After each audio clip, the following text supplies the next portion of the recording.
Olá, olá, codas do canal, estamos aqui para mais um episódio do nosso curso de Programação Orientada a Objetos com a linguagem Java.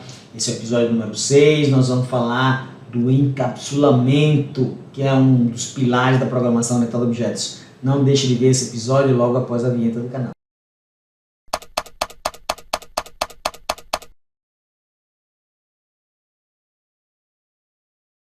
Bom pessoal, vamos dar uma olhada no encapsulamento, mas antes gostaria de pedir para que você assine nosso canal, para que você possa receber as notificações aí dos novos vídeos que a gente vai lançando. Bom, a programação orientada a objetos ela tem 3 pilares que vamos estudar com muita profundidade nesse curso, e eles são o encapsulamento, a herança e o polimorfismo, né? O encapsulamento é o que nós vamos ver hoje, embora a gente esteja começando, né? A gente não vai encerrar o encapsulamento hoje, nós vamos continuar vendo ele aí no próximo episódio, mas vamos falar sobre ele agora. Antes da gente falar da programação orientada a objetos especificamente, vamos entender o encapsulamento por 2 prismas. O primeiro é o seguinte: entenda o mínimo necessário quando você olha pelo prisma de eu estou vendo o objeto pelo lado de fora. Então, a pergunta que eu faço para vocês é o seguinte: como funciona o micro-ondas, né? Tem um micro-ondas na sua casa, provavelmente você já usou, e o que você sabe dele? Aí você sabe que você tem que apertar o botão lá, para ele dizer o seguinte: ele vai esquentar aqui por 1 minuto, ou por 2 minutos, ou por 5 minutos, ou por 30 segundos. Aperta o botão, espera, né? Ele vai lá fazer alguma coisa e vai deixar a comida pronta do jeito que você deseja, né? Mas existem vários princípios físicos que estão atrelados para que façam o micro-ondas funcionar. O que eu pergunto para vocês é o seguinte: você sabe quais são esses princípios? Ou, melhor ainda, te interessa saber isso, né? Se você quer lá a sua lasanha pronta, você precisa disso, você precisa saber a sua pipoca, né? Para ela ficar pronta, você precisa saber que princípios são esses. Esse exemplo do micro-ondas, a gente faz um paralelo com o princípio do encapsulamento, né, olhando pelo prisma de quem está vendo o objeto do lado de fora. Detalhes de funcionamento das coisas, e aí por coisas entenda objetos, ficam escondidos daqueles que vão usá-los. Apenas o fabricante da coisa é que sabe como é o funcionamento dele. Então, olhando pelo prisma de vou olhar para o objeto do lado de fora, eu não preciso entender como ele funciona. Então esse é o encapsulamento. Você consegue botar dentro daquele objeto tudo aquilo que ele precisa para funcionar. Então esse é o encapsulamento. Não preciso olhar internamente, abrir a cápsula para ver o que tem lá dentro. Ok? Então a pergunta é legal a gente usar encapsulamento? É bom a gente pensar no encapsulamento dessa forma? Primeiro, né, a gente deixa visível somente o que é necessário, isso é importante, né? Só a interface que você vai usar para manipular aquele objeto é que fica disponível, visível.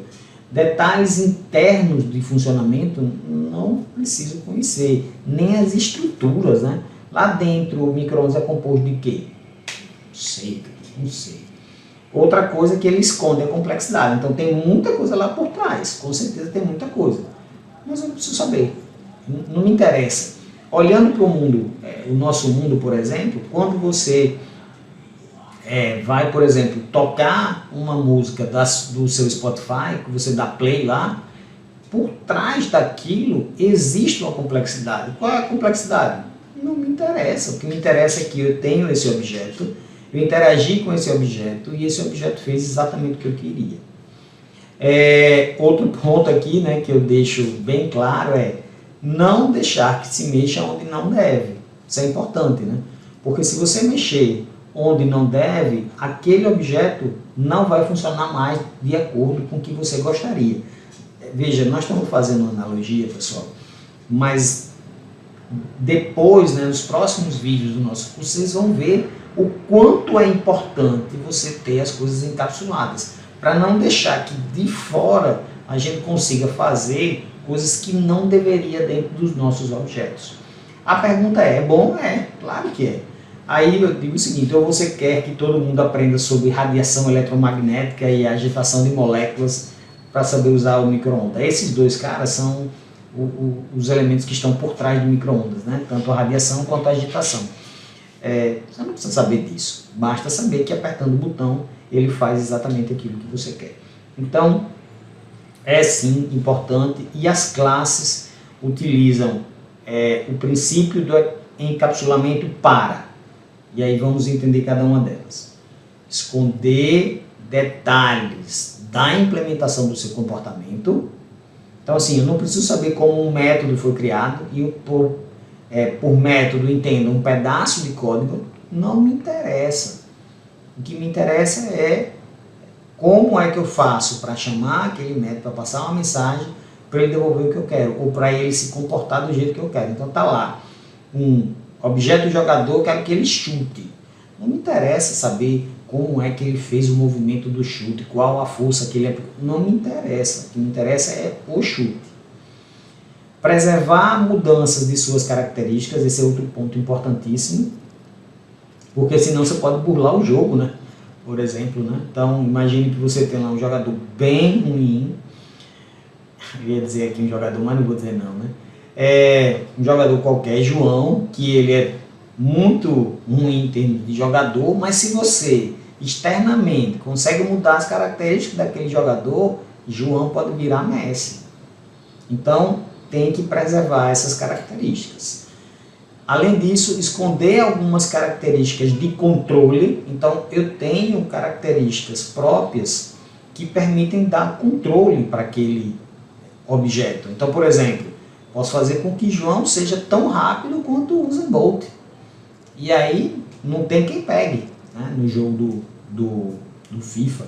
Então não posso deixar que isso aconteça. Ou então, por exemplo, uma característica de controle eu posso ter 11 jogadores. Aí eu vou lá e por fora eu digo, olha, eu quero que consiga botar 14. Aí seu time fica com 11 e o meu fica com 14. Eu acho que vou ter vantagem nisso.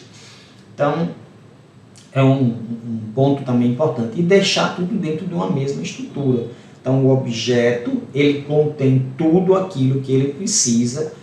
Ele não precisa de mais nada do mundo externo para ele poder funcionar. Então esses são os princípios. E aqui é um spoiler do que vem por aí, né? Do que nós vamos fazer. Na verdade, nós vamos ver como classes encapsulam suas características e seus comportamentos. E aí, pessoal, nós vamos pegar no Visual Studio Code. Nós vamos lá e vamos criar uma classe. É isso que nós vamos fazer aí nos próximos episódios. Se você gostou, dê um like aí no nosso vídeo para manter o nosso canal sempre em alta.